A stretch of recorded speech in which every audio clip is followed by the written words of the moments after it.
म्हणूनच तर ती जगात वंदनीय आहे. नवे नवे तर ते आपले जगच आहे, आपले सर्वस्व आहे.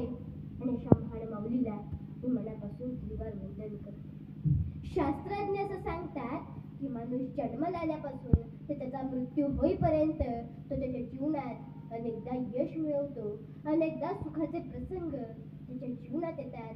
परंतु सर्वात जास्त सुख, समाधान आणि शांतता त्याला तिच्या आईच्या पोटातच मिळालेली असते. तिथं सूर्यप्रकाश सुद्धा नसतो, पण बाळ कधीच घाबरत नाही, कारण त्याला विश्वास असतो की आपली आई आपल्यापर्यंत कोणतंही दुःख पोहोचू देणार नाही. आई प्रत्येकाच्या जीवनात असते आणि म्हणूनच तर जीवन सुंदर.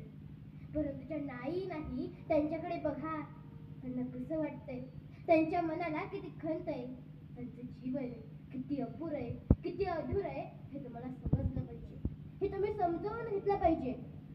समोरून किती मोठं संकट तुमच्यावर आलं आणि तुमची आई तुमच्या सोबत असेल तर तुम्ही त्या संकटाला अगदी सहजपणे हरवू शकता. आणि म्हणून आपल्या आई वडिलांचा आदर करा, आपल्या आई वडिलांवर जीवापाड प्रेम करा. आणि म्हणूनच संत तुकाराम महाराज असं लिहितात की माय बापे केवळ काशी, माय बापे केवळ काशी, तेने न वदावे तीर्थाशी, पुंडलिके काय केले परब्रह्म उभे ठेले, तैसा होई सावधान हृदय धरी नारायण, तुका म्हणे माय बापे अवघी देवाचीच स्वरूपे, तुका म्हणे माय बापे अवघी देवाचीच स्वरूपे. परमेश्वर हा प्रत्येकाची काळजी घेण्यासाठी प्रत्येकासोबत राहू शकत नाही आणि म्हणून त्याने प्रत्येकाला आई वडील दिले. आणि म्हणून मी स्वतःलाच एक वचन दिले की शेवटपर्यंत मी माझ्या आईला सुखात ठेवेन, तिच्या सर्व इच्छा आकांक्षा पूर्ण करेन, तिला कोणतेही दुःख पोहोचू देणार नाही. परंतु जगात दुर्दैवानं खूप वाईट घटना ऐकायला मिळतात. हे मोठमोठे वकील, इंजिनियर, डॉक्टर आपल्या आई वडिलांची वृद्धाश्रमात रवानगी करतात. त्यांना त्यांच्या घरामध्ये आपल्या आई वडिलांची अडचण वाटते.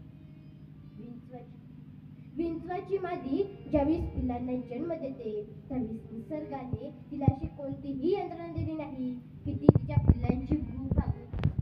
परंतु पिल्ले मात्र स्वतःची भूक भागवण्यासाठी स्वतःच्या आईच्या शरीराचे लचके तोडून खातात आणि त्यातच त्यांच्या आईचा मृत्यू होतो. मातृत्वाचं, ममतेचं आणि वात्सल्याचं सर्वोत्कृष्ट उदाहरण म्हणजे विंचवाची मादी आणि कठोरतेचं, निर्दयीपणाचं आणि बेमानीचं सर्वोत्तम उदाहरण म्हणजे विंचवाची पिलं. आता मला सांगा, तुम्ही कधी तो रायगड पाहिलाय का? त्या रायगडाची उंची किती माहिती आहे का? त्या रायगडाला अगदी घारीचं घरटं म्हणलं ना तरी सुद्धा चालेल, असा उंच आणि अभेद्य असणारा तो रायगड. त्या रायगडाला आतापर्यंत कोणतीही राज्यसत्ता हरवू शकली नाही. ना मोगल हरवू शकले, ना इंग्रज हरवू शकले, ना पोर्तुगीज हरवू शकले, ना डच हरवू शकले. परंतु त्या रायगडाला एका आईने आपल्या बाळाच्या प्रेमासाठी अगदी सहजतेने हरवलं होतं. झालं असं की रायगडाच्या पायथ्याशी असणाऱ्या एका छोट्याशा गावात एक हिरा गवळण नावाची गवळण राहते.